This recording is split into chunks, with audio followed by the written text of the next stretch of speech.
the awards ceremony. This is an open mic session called From the Book's Desk. And we have with us Rihan Nijab and Shireen Quadri. Welcome. They'll tell us all about book reviews and how books are selected, how much space is given to them, and how many more spaces we could possibly create in our various platforms that we have available to us. So, Rihan and Shireen will do a slight introduction, but we'll make the session interactive so that we can all discuss this as much as possible within the given time. I'd like to introduce the two of them. Rihan is the books editor at Hindu Business Line's magazine Wheeling. She was previously a staff writer at Mint, where she wrote about contemporary urban development in India. She has also worked with the Ambedkar University, Delhi, and the Indian Institute for Human Settlements in Bangalore. Shireen is the founder and publisher of the Punch magazine, a monthly digital magazine on literature, arts, and culture. She has worked with several publishing houses, and occasionally she reviews books for Scroll, the New Indian Express. She also writes on food, hospitality, travel, arts, and culture. Over to you both. Thanks, Vinita. Good evening. It's an absolute pleasure to be here to listen to the fantastic discussions about books, bookmaking, publishing. So we come into the life cycle of a book fairly late in the process, and it's really humbling to know just how much work goes into the making of a book before it reaches our desks. So, in the interest of time, we're just going to jump straight into it. This session is about book reviews, its relevance, what changes it is undergoing, whose opinion matters, and if reviews are really the last word on a book. To illustrate that last point, I'm just going to use one of my favorite bad reviews of a text that is now considered a classic. And the review goes, "The only consolation we have in reflecting upon this book is that it will never be generally read." And this is a review of, any guesses?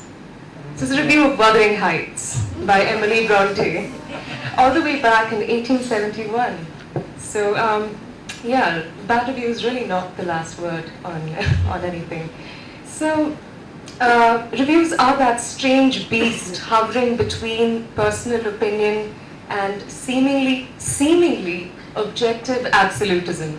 Okay, so as Vinita said, this is an open mic. Please feel free to interrupt and join in the discussion.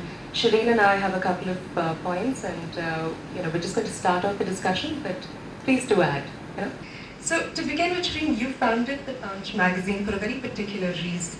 So why don't you start by telling us about it and what that has meant for book reviews? Yeah, so I have been on the other side before. Like I was taking care of marketing and publicity, and I have always seen that there's always very less space when it comes to books. Even culture, that ways, arts and culture, is very less space in the mainstream media. So, the idea of Punch was to give, to fill in that gap between mainstream, the conventional and the non-conventional. So this is basically the non-conventional medium to fill in that gap. And we do carry reviews, but we are very, selective about reviews. What works for us is author interviews. And we have realized that people are not into book reviews so much. The general readers we are talking about.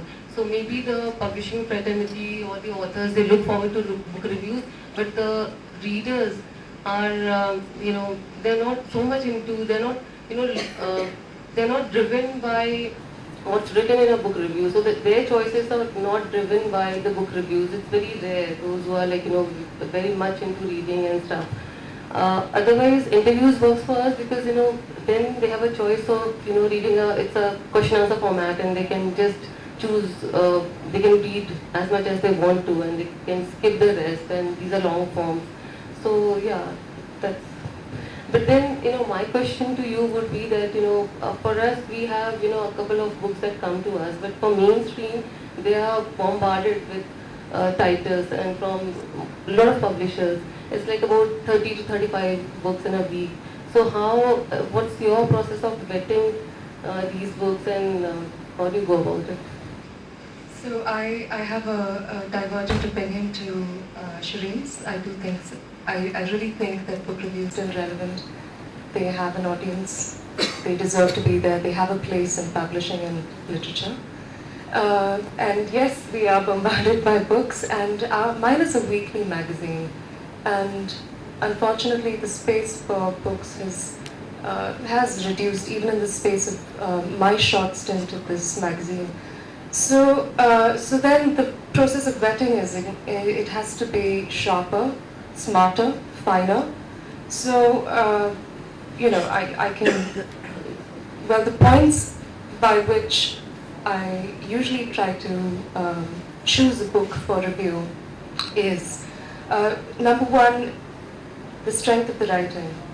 And I'm a traditionalist in this way. I do look for good sentence construction, plot coherence, originality, empathy. And I think that these are fair qualities to expect in every book. And it's not so rare as well. I'm not going to take a profoundly negative review of a negative standard on books these days and say no, it's quite rare. It isn't. A lot of wonderful, wonderful books that are coming out. So that is number one for me as when I'm vetting a book, the strength of the writing. After that, there are certain genres that work really well for book reviews, and literary fiction really fits that bill. So does, of course, non-fiction to a certain, non-fiction does, but I think in the previous session, people were talking about self-help and how media organizations tended to ignore it. That's also because, how do you review a self-help book? Because each self-help book has very personal resonances for the people who are using it. So necessarily, it doesn't really fit the bill of a review. So what we do is we try to ask the author, especially if the self-help book falls in the subjects of health, or finance or what have you. We try to get the author to write a piece about it, so we don't review it. Another genre that is startlingly hard to review, to find reviewers for, is poetry. People don't seem to. I reach out to a lot of reviewers and say, we have poetry books here. Would you like to review them? And they say, I'm not good at it. Now, who is? Some are, but it's, go ahead, take a shot at it. But they're all shying away from poetry book reviews. And then I hear agents telling me that poetry books don't sell. Nobody wants to commission poets because they don't sell in the market. They have no visibility, and it's hard. So I feel really bad about that. And then of course topicality. There are books that are specific to contemporary circumstances that deserve immediate mention, and we do carry that. And definitely voices from the margins. People, writers, voices who don't find much of a mention in the mainstream media or mainstream spaces that we're part of. Women, Dalits, Adivasis, disability writing, all of these we try to bring that in. So more or less this is the process of vetting. It may sound a little disorganized, but usually there is a method to the madness. So that's what. There are times when editors' books miss out on certain good titles, which gradually become big, which gradually get selected for an award, and then people notice, and then they, what do you do then in such situations, and how often is this happening? It's actually quite, we all, I think that it's fairly common to have a moment when you say, oh God, I missed that so bad. And it happens because you have a lot of books coming your way, and sometimes even as a books editor, I am sent out reporting and other things. So I'm reporting three days a week, and then we have 2 days for for the production of the magazine, I end up taking a really dispassionate view of the books. So as a result of that, I do miss out on things, and not just on the books that are hard to find reviewers for, but also books for whom I don't have enough information. And here's where I like to bring in translations. Um, I come from Kerala, so I have a fairly good understanding of my own language and the books that are coming out that are being translated into English from Malayalam. But I'm quite clueless about the other languages, So I do rely on publicists or editors or commissioning editors to tell me about it, because I will miss it sometimes. Does that happen to you? Yeah, but it's, we try and keep a tab on, what books are being reviewed in different newspapers and magazines, and we try to maximize as much as we can. So it's very rare, but yeah, it does happen. I would not say it doesn't happen, but it's rare. No, I'll give an example. Blaft brought out this wonderful book, and in fact Rakesh Khanna did mention it in the session in the morning. This is Ayakudi Murders by Indra Soundarajan. And I missed it, and then a writer got in touch with me, a contributor wrote to me, and she said that this is a book that I grew up reading in Tamil, and these are the reasons why, this book is so critical. It's wonderful that, translation is bringing a new audience to this writer. And sometimes this is how I miss things, and I absolutely rely on editors over here and publicists and other marketing professionals to come and tell me a little more about the book. Give me context. Tell me something about it, because we're all short on attention spans, and we're all we're all so easily distracted. So for that reason, I would, I think we were discussing it that it's important that even editors get directly in touch. Like there are some big titles for which they write a personalized note to books editors and they send a copy. But I think that should be more often, like just sending a letter, instead just pick up a call, talk to the books editor, tell something about the book, because you won't be doing it for every book that you bring out. But when you do it for some of your good titles, maybe a debut writer for that matter, because if it's an Amitabh Ghosh or Arundhati Roy, even books editors are waiting for those titles. But if it's a debut author and you know that it has good potential and you just pick up a call and talk directly to the books editors, I think that's going to make a big difference. Yeah, and I think the pitch also matters, because sometimes I felt that publicists are not really the best ambassadors of a book. It will work for titles that are famous, titles that are, or authors who already have an established reputation, not so much for authors who are just stepping into the marketplace. Sorry, am I allowed to butt in? Absolutely. Okay, so are you saying that, see, when we send out a press release, about a book or something, editors do put in a lot of thought into how we are pitching the book and how we are sending it.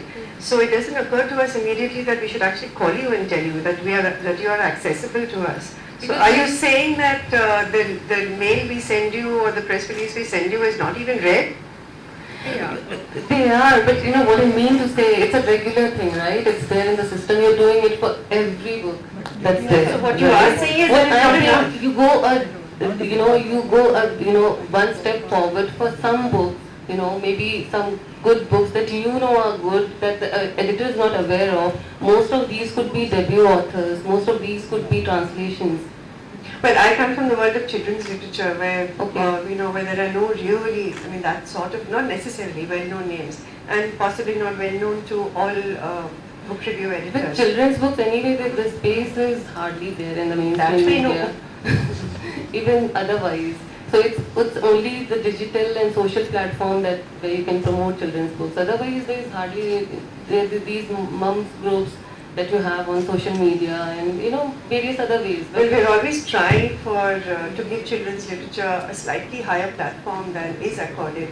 Yeah. And I know that Hindu, for example, does actually accord us that status. And but anyway, this was just a clarification. Yes. And to that point, I would like to say, please stop calling to all publicists. And marketing professional, please stop calling. If you are calling, please refine your pitch, because I get a lot of these calls, and sometimes they lose me because of the pitch, you know. So on the other hand, I have managed to cultivate excellent relationships with so many so many personnel from various media houses, publishing houses.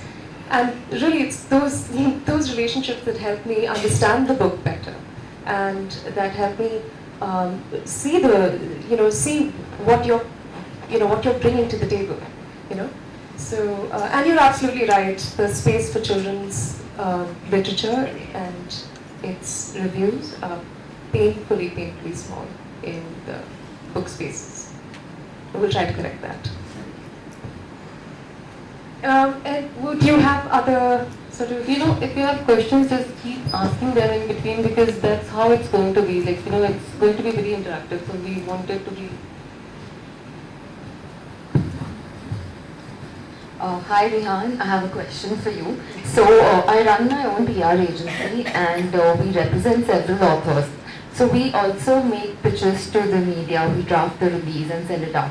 So while we have a decent conversion rate, so most of our stories get converted into articles, author reviews, etc. But while there are certain newspapers, especially the Hindu business line, we've never managed to crack a big piece on that newspaper. So if you can tell me that, what is it that you're looking at when you get a press release? What are your expectations from it? Is it the plot, is it the storyline, or is it about the author? What will differentiate my press release from the others? If you can give me a sense of the book itself, give me a bit of, perhaps an excerpt, you know, certain passages that you would like to highlight from the book. Because, you know, a press release, you get so many of them. It's so easy to just, you see, bypass you've seen them. one, Correct. you've seen many, so give me a sense of the book, and give me a sense of what the author is trying to do with that book. Okay. You know? Okay. So, sometimes the press releases that come my way are also, you know, so exhaustingly boring. You know, they have they have talking points, and I'm thinking, why are you sending me talking points? That's for you, right? So then for that reason, it really helps, because my first guideline is, I want to know how good the book is to read. Okay. And if I can suggest and if I should say that, oh, this is something you should spend your money on. So give me a sense of if you can give out excerpts. I know excerpts, you don't want to give out exclusive excerpts and all that. Sure. But something like Something that. interesting for me. Yeah. Okay. Give me a sense of what the author is trying to do. Sure. Thank you.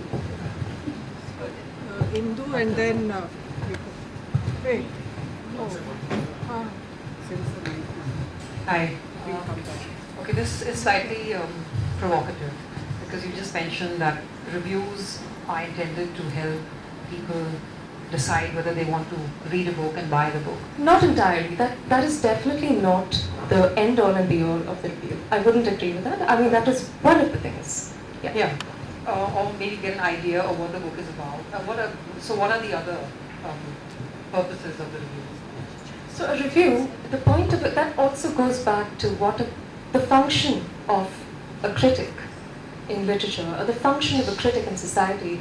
Even if you can talk about what public intellectuals are there for, you know, it's also to say that, look, here's a person who can help us parse the vast amounts of information that's there as part of literature, contemporary writing.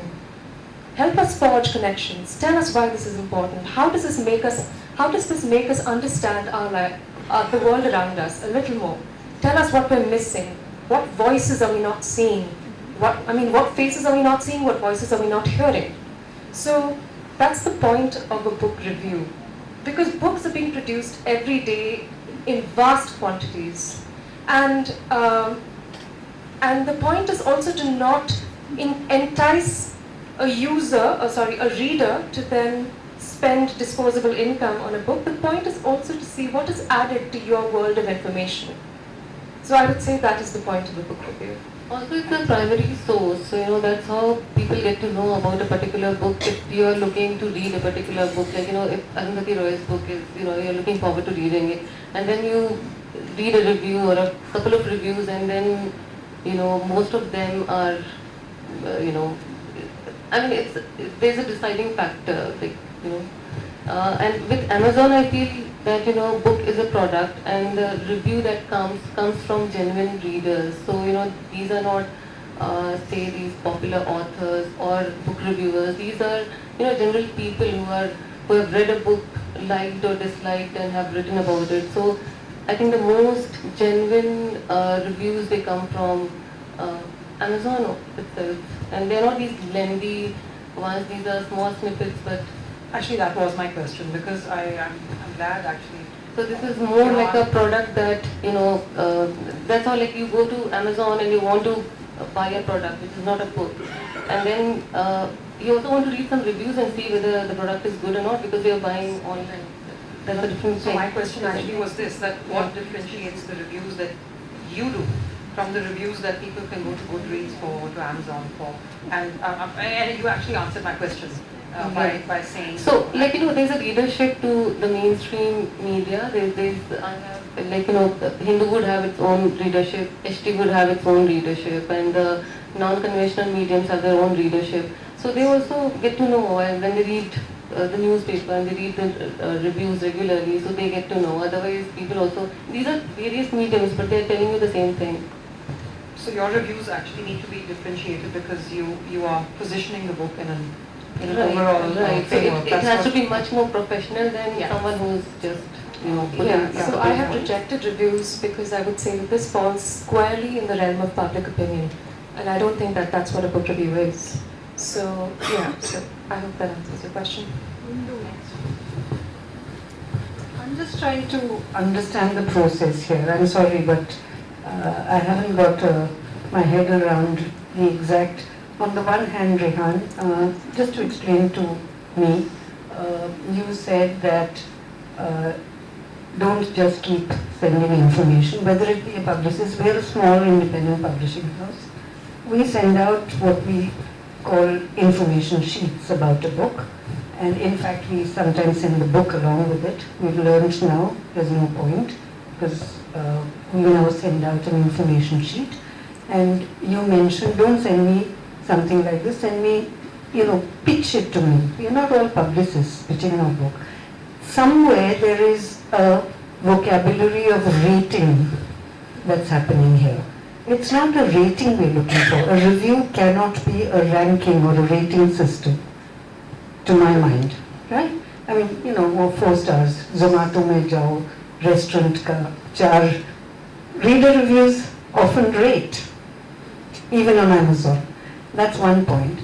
How does one figure out, a small independent publishing house who's been in the business for 35 years, how does she figure out the changing policies of newspapers where there's shrinking space already? I mean, the Hindu group used to give books a lot more space, right? Business Line is a later product. Even the Hindu main newspaper, which used to have a Thursday page for academic books, we've taken that away. It's gone down to a Sunday supplement where you're mixed up with general non-fiction. All of that we live with, because those are newspaper policy matters which we can't intervene with. But what defeats me to date is to figure out where to send the book to. Whether it be Business Line, the Hindu, the Telegraph, the few newspapers left that do have books pages, because I, for instance, I presume you're based in Delhi, in the Hindu Business Line, and you look after B-Link, right? I had no idea that you look after the books page of Business Line. How does one get to know? Because your website doesn't give that information. We don't know where to send emails to even, leave alone books. Okay, I'd like to respond to that question, if I may. So, are you also saying that we shouldn't send out books at all and just send out the publicity material, and then you would solicit the book if you're interested? Okay, so let me just take that. Okay, so 2 things. First thing is that the rating system has thankfully not come to the Hindu yet. but it is very prevalent in alternate review spaces that were discussed in the previous session, like Amazon, Goodreads, what have you. Yeah. So in newspapers, I completely agree with you, and it's not just newspaper policy; it's also poor business management that's leading to all these pages being axed. So now the second thing is, how do you find me, and how do I find you? Let's be glad that spaces like this exist. Thank you, Leo and Queenie and Vinita. And this is hard because I'm constantly being found by bigger publishing houses, but not by smaller ones. And I think this is where I will have to take an active interest in seeking you out, and please, just ask around, find me. It's also because bigger publishing houses can afford publicity. Absolutely, I do agree with you. And this is despite the fact that I do know the Hindu group rather well. But there's such a churn. There's such a churn in media. So many people are coming and going. So you're not wrong in that. And I think it's also the responsibility for us to find you. So why don't you just put out an email address, or you can reach us. Books can be sent to. That's a great idea, and we'll definitely. I'll convey this to my editor. Now, so then I'd like to address your point. I am certainly not saying that you shouldn't send books to us. Please do. So because when you send books to us, that is how we know that great. That in the absence of an underformed pitch, books are the best way to speak for themselves. Please continue sending books to us if that isn't bankrupting you. Sorry about that. Yes. My name is Frederick here. Yeah. I want to argue that the book review system is broken, and it's badly broken. It's broken for you all, it's broken for us. Okay, just to give a few ideas of the numbers. 90,000 books are published in India a year. We don't know where this figure comes from, but it's floating around. So we'll take it, 90,000. The number of books, but it's still the same. The number of books getting reviewed is in the main English papers throughout the country, maybe 300 to 1,000 in a year. Rough figure. I don't know how many happen in the local language papers. The largest newspaper in English in the world, that's the Times of India, has a policy that we don't review books. We don't review books. We interview authors and we take paid news. Okay. So now how do we get out of this problem? The chance of getting your book published, it's not, Indu, with due respect, it's not a question of not knowing the right person. It's that the chances of getting a book published is extremely low. Reviewed, sorry. It's extremely low. That's a given. We can break through the system by trying out all different counter hacks. Like I approach the journalist whom I know personally and I know they are pro book. So without any questions, I just say, this is my new book, it's for you. Finished. And it will get reviewed more or less in a small market like Goa, but that's not the solution. One approach I'm suggesting is that we need a kind of a feature service which concentrates only on books, and the main market for these book reviews will be the smaller English papers, because the smaller, whatever papers, any language papers. The bigger papers are flooded with books. I've seen Deccan Herald when Aditi Dev was the book editor, and I was shocked to see her table covered with books, and I couldn't imagine how that many books are going to go into so little space even then. So we can think of a well-run feature agency which focuses only on books. The small papers are content hungry, they will bite. Books, to my mind, are the next best thing to a report because it's news. We are discussing solid issues. Many of the non-fiction books, even fiction for that matter, are actually, months and years of hard work. So you just don't have the space. So we need to find a wire media. I think, speaking personally, I grew up reading papers and magazines with book review. I think my father taught me that. And Business Standard in Calcutta, in the weekend page, had book reviews. So I used to subscribe only to the Sunday edition of the Business Standard. Book reviews have a job of educating their readers, So it is assumed that the reviewer is a person of some substance who is engaged with that book and uses that as a point of departure to talk about the past, the future, everything. And somebody who systematically goes on reading book reviews learns through that process. Even if that person becomes a book reviewer subsequently, he learned about book reviewing from reading book reviews. And of course we have the celebrated review journals like NYRB and LRB and so on. And the book review and biblio in our country. And book review and biblio here. So I wish people from those particular two journals had been here also today. But all of this is one thinks about it wistfully now compared to what we have here, and the Amazon ratings and so on, and paid, whatever it's called, paid reviews. I can see no answer that it must go on, and the reviewers must go on educating the reading world about books. There's a magazine called The New Internationalist. I used to read it in the 80s. They not only had book reviews, they had a page where they revisited a very famous book of the past, trying to advocate that you must read it again now, in case you haven't read it or you never heard about that book. The Hindu used to have that, remember? Right. That's it, I just wanted to air these thoughts. Thank you. I come from a generation of people who are mostly found online and find things online. You know, not necessarily would want to go to a newspaper or a magazine for that matter. Even if I have to buy a coffee maker, I would just Google it up, find the reviews of it, ratings of it, and decide if I want to buy it or not.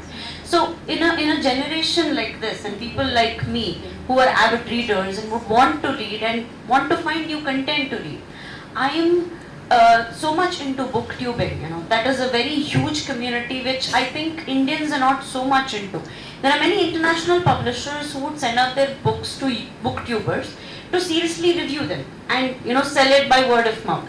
But that's not true for Indian publishers. I don't see any booktuber reviewing a book sent to them by an Indian publisher, which is very sad.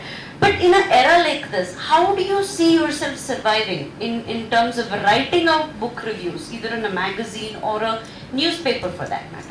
Why should I be interested in whatever you're trying to print? Because it's not so easy for me to, the reachability is a question here. You know, it's easier for me to go to YouTube or Instagram or any other platform for that matter in comparison to go to a newspaper for that matter. You know, I hardly watch TV actually. Not to, you know, badmouth anybody here, but how are you making sure that you're reaching the current or correct audience for that matter? There is a target audience in the mainstream, like, you know, they look forward to reading this book reviews, and you know, like there's an avid reader for even Hindu in South, like, you know, in Chennai and all, it's totally covered, and I think, you know, they do get influenced by the book reviews. But yeah, like the younger generations, I think they would, you know, they are more social media savvy, so they would look for their bookstagrammers, they get influenced, they influence each other. And there are genres, like, you know, the young adult genres, which have become very popular because of the bookstagrammers. The boxing, the box subscription that is happening with bookstagrammers, right? So that's also very popular with them. And there's so many now who are doing this book subscription thing, the box going to them, and you know, it's a surprise package. They open and it could be like 3 books, which they, and they just love it that way. They are not choosing it, someone else is choosing it for them. It's same thing happening in fashion. So this is the, you know, new generation that's, you know, but then there are readers for traditional media, and that's how it is. So this is a transition phase. Maybe everyone will catch up with social media and stuff. Or yes, just I'd like to add to that 2 points. The booktubing community in India is incipient, but it's growing. I think you must be familiar with Books on Toast. Yeah, so it is growing. I mean, people are resorting to alternate media for more immediate access to readers, to a greater, to a wider audience. The second thing, that of survival, you'd be interested to know that from the point of view of newspapers, millennials aren't the target audience. It's Google. You know, we have had a couple of, in fact, last month we had a fairly exhausting, you know, a very funny workshop where we were told how to write and how to package our articles, not to be understood by you, the readers, but to be understood by an algorithm. but to be understood by Google. So survival does not depend on you reading us. Survival depends on Google picking us up and, and sending us out. So yeah, that's the sad part. Do you look for book reviews on the net? Yeah, of course. On YouTube, majorly. Sorry, Ritu, you've been wanting to ask us for a long time. No, I just wanted to say a word in your defense, actually, Rihan. Okay. Rihan is one of the few people who actually sends us a mail saying, I believe you've published this book, can you send it for review? This has happened only with Rihan. So I do want to spring to her defense. Thank you. How she found out, I don't know. However, no, two questions, and also Indu, to answer your question, Sudipta Datta at the Hindu has very specifically said, send me advance information, I will ask if I want the book. Do not send it otherwise. We've done that, but she's once put us on to someone in Coimbatore. Oh, maybe, that's another issue. It's a behemoth. It is. But Rihan, how much space do you actually have in B-Link? So that's have, one. Second, when you get these 35 or 40 books per week or whatever that lands on your table, and you say you look for those 3 or 4 things that you mentioned, empathy, readability, plot, language, do you look through every book before you send it out for review? Yes, I have to. Every single book? As far as I can, what I do is, you begin to get better and better at sifting things, at sort of bracketing books into certain, yes, maybe, definitely yes, and definitely no. So I'm afraid I'm a total snob in the fact that whenever I get commercial fiction, I don't review it. I don't even consider it. And I know that's where a lot of publishers do make their money, but we don't feature commercial fiction, and that's entirely because of my slant. But when it comes to literary fiction, I do take the effort, I do take the time to go through the book, because it's very important to match the book to the reviewer. No, that's fine. But let's say you have a range of books that come to you. What is the means by which you select? Say, you review 6 books or 4 books on that page. Do you have a proportion? 2 books.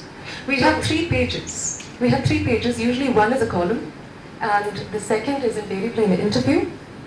So we feature a book that way, and then the third one happens to be a review. So 2 books a week is what you review. That's the sad part of it, yeah. What is the proportion between fiction, non-fiction, and general interest, let's say? Because if you have only a choice of 2, I mean, it's almost an impossibility to do.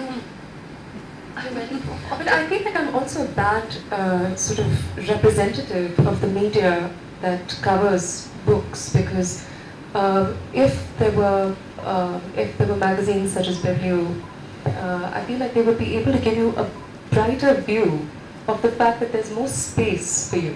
Or for that matter, if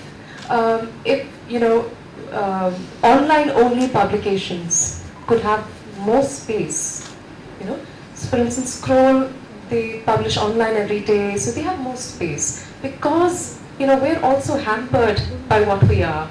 We're a weekly publication, so as a result of that, we can publish 3 pages. Yeah. View of book reviews as being ads for their books. And this is something I've come across, in my industry when I used to work in large publishing houses. Publicists never think of the literary review that we've grown up reading as literature. When they say, what is it for if it's not to promote my book?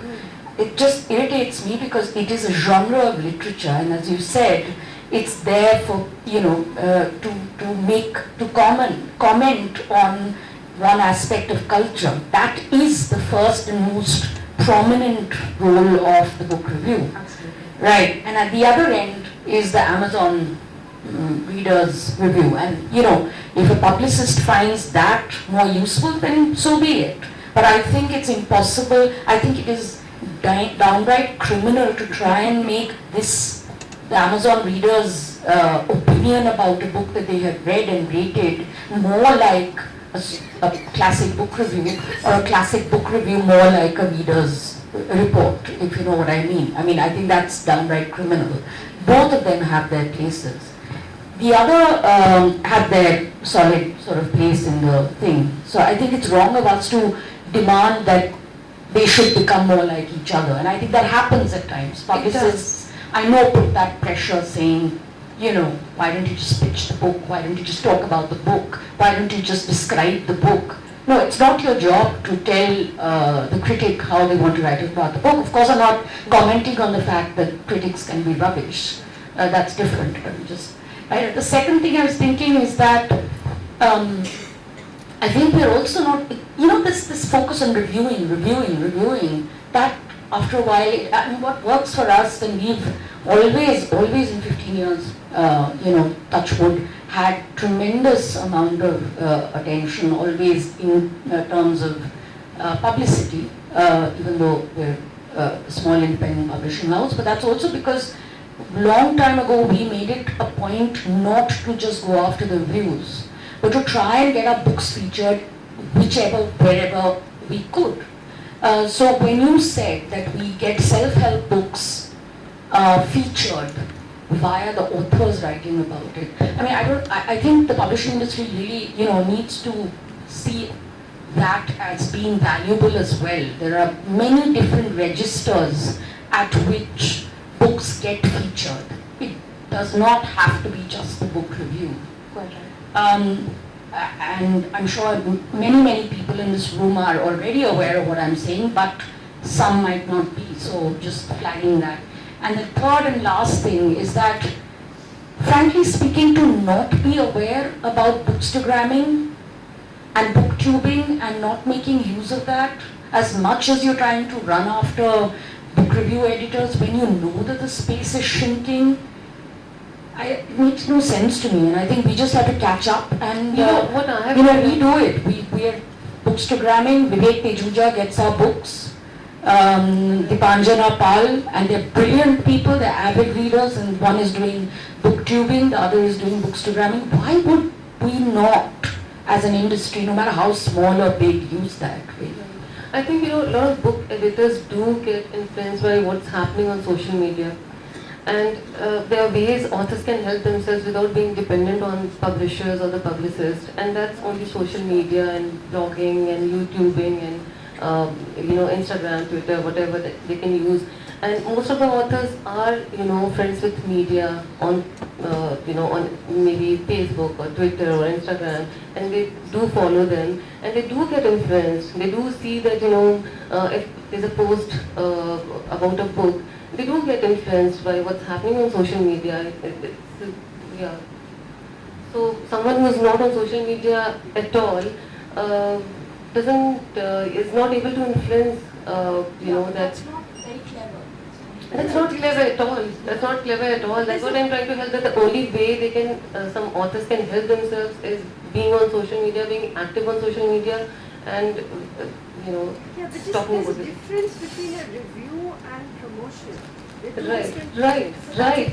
What I'm trying to say is a review gets influenced by what's happening on social media. Just for example, like, you know, there are say book editors from say Express or from Hindu or from HD. They're on social media, and there's an author there, and he's promoting his book. And then, believe me, you know, it does help. It does help.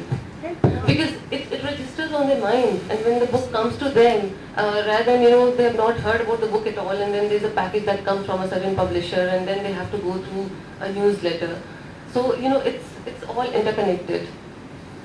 Sorry, I'm not in social media. You're not there. I think you're but most of the people are. Most of the book editors are. I know of, you know, I won't be, of course, I won't be naming names, but I know the editors who get influenced, and there are also editors who just follow suit. Like, you know, if two good reviews appear in the mainstream, they obviously everyone is looking up for reviews, and they do then, you know, consider a certain book for a review. You're absolutely right. A review is not a promotion, and a promotion is not a review. And in fact, that also then ties up with something that Arpita was saying. That increasingly, it is really difficult to find a good reviewer. Excuse me, I'll butt in right there if you don't mind, Rihan. There are many good book reviewers. They're very, I am a book reviewer. I've been reviewing for 30 years now, and I've done it all. I mean, the days when we would get 1,800 words in the Times of India with Jasawala, with Anil Dharkar, working down to 600 word review, the 800 word review, and now very often I'm told, I do 350 words, yeah. I mean, I am an old-fashioned book reviewer in the sense that I want to say what the book is about, and I want to say something about how it's written, and I want to tell you what I think of it. I think that's my job as a print reviewer. And honestly, I mean, are we really thinking that a 350-word review is going to do anything? Yeah, you might as well take the Amazon 3-star rating or the 5-star rating. Don't say that there are not good book reviewers. They are out there. And I think one of the things that I noticed, because I keep track of book reviews, it's the same people over and over again. Yeah, and as you said earlier, excuse me, you need to match the book to the reviewer. So that's one very good plan, I guess. But because of the work I do, I will books about mythology, Ramayana, Mahabharata, Kundala, this, that. I translate into English. I can review Margaret Atwood if I have to, and simply if I have to, but with pleasure. So I, speaking from very, very different side of the line, from people who publish who commission book reviews, and from publishers who would like to have their books reviewed reasonably, responsibly, and fully. I would want to say that a 350-word review is meaningless. Kartika and I were talking about a review just earlier today, which happened to be 400 words, a major book which will remain nameless, but that's what it got. And it's not simply that the space is shrinking, but it is the kind of reviews that we're being asked to write. What Rama was saying, once a year I get a chance to do a review essay, and that is about the past, the future, another book, a third idea. It's really an exploration of a universe. Those spaces are just going, and I think that you guys need to nurture those spaces, to remake those spaces, because you have the pages, right? And it's like, I'm going to do an interview with a writer. Do a book essay. There are so many good writers out there. Writers themselves will write books essays. So I think it is a bit of a failure of imagination on the part of the people who run books pages, excluding present company, of course. No, it is quite terrifying to know that book review spaces have reduced to 400 words, 350 words? That's ghastly. No, I mean, Asha, of course, my experience with a lot of the younger crops, I'm talking about my generation, when it comes to critiquing books, I don't know, maybe it's because they're friends with the author, or they don't want to make enemies. Perhaps they want to be.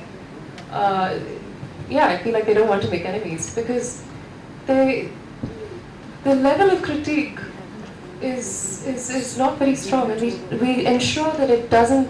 Book reviews in the Hindu typically is within 800 words, and I hope that's the case in the Scroll. I think it's 1,000. In other HT, I think it's still 800. But that's all.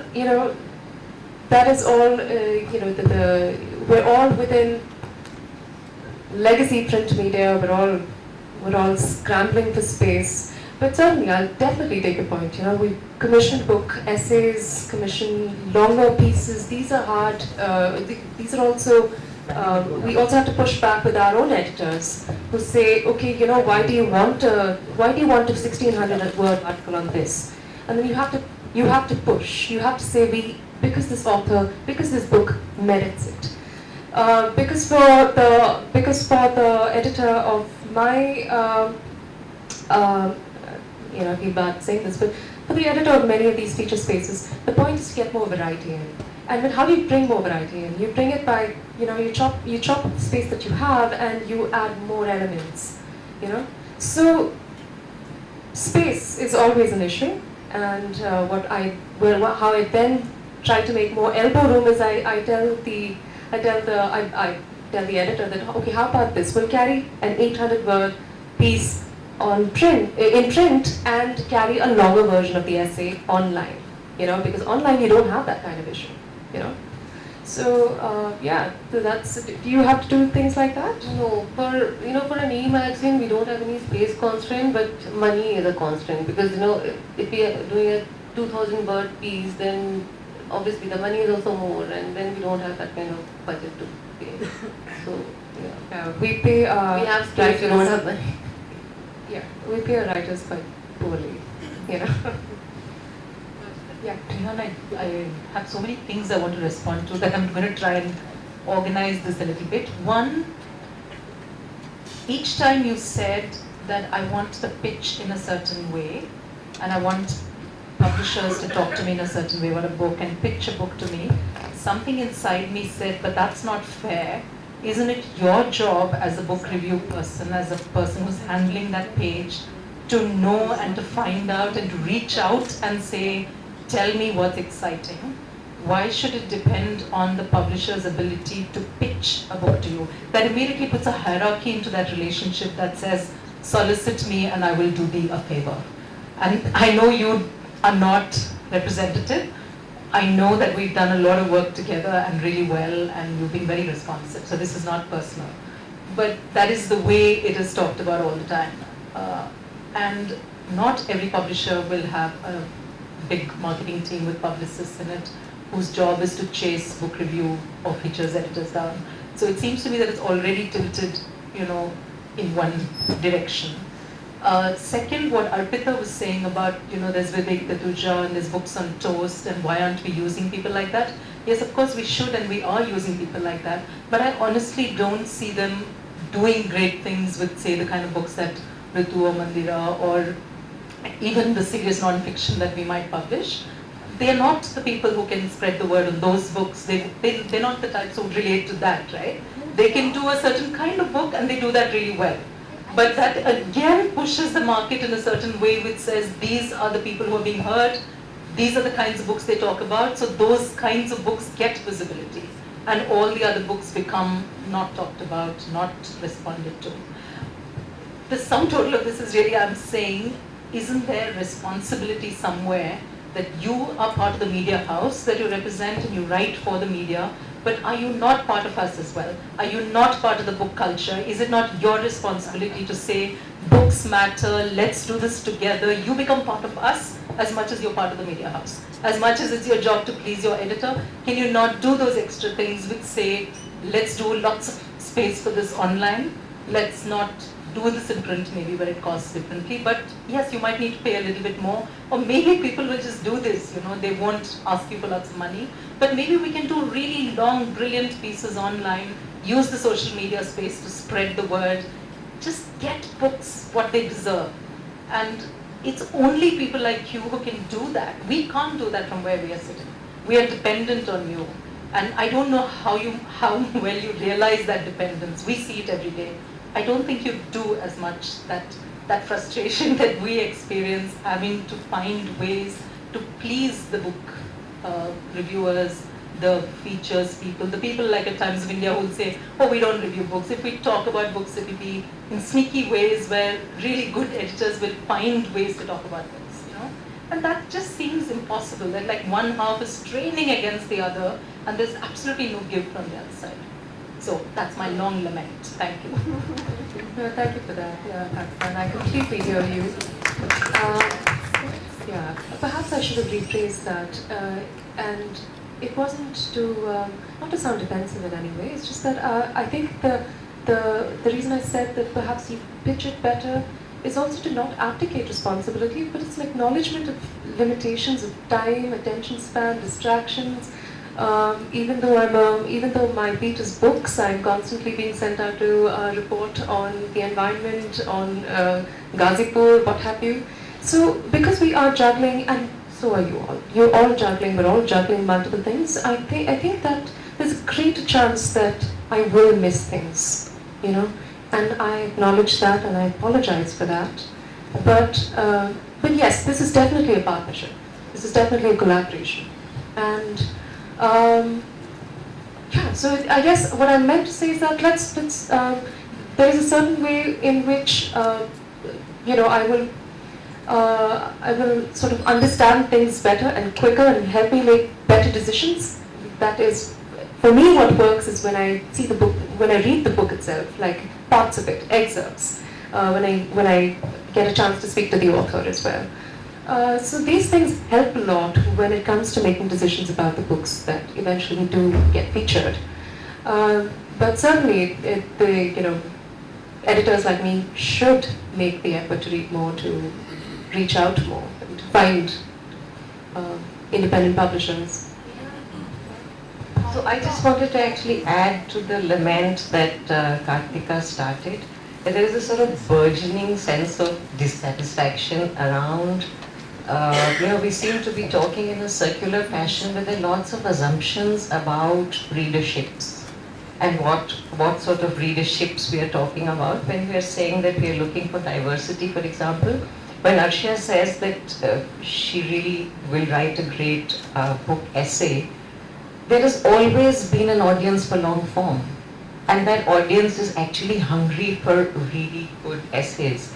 And when I don't get them and I'm told repeatedly, oh, we're in a transitional phase, therefore everybody's attention spans are short and we don't have time to review translations or children's books or whatever. It's like, there's a door which is shut in my face when I know that it's a very important space, which is just by default going into a black hole where it's all assumptions about readerships. That there is no readership for long form, there is no readership for children's literature, when I know for a fact that all parents who are buying books for children would actually enjoy the occasional long form article about how to find good books. Just those kinds of things. So in the interest of diversity, can we not have some of the kinds of quality book reviews that we all above a certain age are talking about as having grown up with? Yeah, no, the problem also is that the spaces for these long forms, articles are also, at least in my magazine, it's no longer there. The longest we can go is 1,500 words. And often I have to haggle with my editor about letting an interview go into 1,200 words at least, right? And that's the problem, and I can't speak for say other magazines that have the space to do these long form articles. But yes, the readership for long form articles, they're very much there. I think these assumptions about readership and attention spans are also being made to cover up a lot of other things. The fact that you don't want to pay that much, you don't want to pay contributors that much. We're constantly being, whipped for not bringing enough revenue, for bleeding money in the because of the magazines, because we have to pay contributors. So I don't think we pay 3,000 rupees. Yes. I mean, I'm so glad to hear you all say that. I have so many people who turn down book reviews because they don't want to be paid 3,000. Yeah. I just wanted to respond, Kartika. If Vivek Tejuja and Dipanjana Pal are nuanced authors and avid readers and very sensitive readers themselves, and I think who also review from time to time and very well. And I think if we don't think of these two people as people who can help our books and discuss our books well on the social media, then the rest of social media you can forget about, because these are two of the most sensitive. No, I completely disagree that they would not be interested in Indu's books or Mandy's books or Ritu's books. Because we do very similar books, you do very similar books now on contents. They're not very different, our books. And these guys are very interested in our books. There's no reason why they wouldn't be interested in theirs. I think it's a question of having access. Better find them, yes, and have a conversation, because they're two very accessible people. people. And come on, I mean, it is a point. I mean, Bandy and I talk about the fact that they are not that conversant with social media.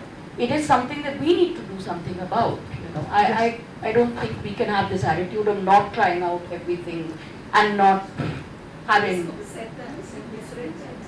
No, I'm not misleading you. Can I ask a question? I'm responding exactly to this. Yeah. I'm just thinking aloud. It's not even a question. So, you know what irritates editors sometimes is when we see reviews where 2 or 3 and sometimes 4 books are clubbed together. Thematic similarity or whatever, you know, and then so it irritates us, but I'm actually not thinking that's not a bad way of getting space for a larger number of books. So I don't know if there's a way of refining that, of making it less about, you know, it's easy and let's just be done with these 4 books, but rather thinking of it as an effective strategy, and getting somebody to do a long review, 3 books, 4 books, and giving them equal space, you know, doing it seriously. Right now it doesn't happen seriously, it's just like time bachane ka, you know, and also money, because you pay them less. But I'm just wondering if that's one form of doing it. And the other thing is what you said, that, you know, don't send me AI sheets or, you know, advance it, which you would send to the trade. Agreed. But I'm wondering, and I won't name this person, a very good and very senior person, who, we've done this collection of short stories by Umanu Chatterjee.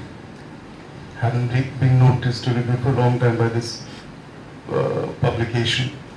And so a colleague of mine called and said, did you receive it? Said, it's a collection of essays, no? Now, if you don't get even something as basic as that, so I actually don't even bother, don't review books, does not matter. Now we have to move to other areas to get noticed with book. But as for lack of a better word, as an art form or something that should be done, great, reviews should keep happening, but I honestly don't really. You know, I only look at them, and my colleagues look at them when a book is going into a reprint and we want to find some nice lines, that's all. You named your magazine Punch. No, I had no clue about the Punch, the British magazine. I had no clue when I named it there. Yeah, so it was, you know, because I wanted to get any term from the media thing, and I think I got it from Punchline, so I just named it Punch, and that's all. But later I realized, and even when I, you know, searched for it, there was one newspaper in Africa, and I was like, okay, fine, I'm safe. But then the people started talking to me, saying that, is it that Punch? And to the extent that, you know, there were some children whose parents had worked with the original, like the British Punch, and they wrote to us saying that my parents would like to contribute. And so I really had to tell them that no, it's not the same Punch. Yeah, of course I did. It's good, but it's totally different from what we are doing here. Okay, we should wrap up so that we can have an hour, less than an hour actually. We need to, before I thank you, again, I need to finish the announcement. We need to request you all to step out so that we can prepare for the awards, the stage for the awards. That will be about, 10 minutes? 5 minutes. But sorry to ask you to kind of go out and come back again. No, I still have to thank the panelists. But that's what you'll be doing after I thank the panelists for being here. Thank you both, Rihan and Shireen. It was, as you had predicted, it was going to be a volley of responses to questions. And we have to thank you properly with the Kundi Kapod, which I don't know if you were here earlier, but I have to repeat it again, that it is the traditional Goan weave that, you know, a scarf is made out of. It's the sari, of which we made the scarf, and that particular design that you're going to receive. Thank you so much. This is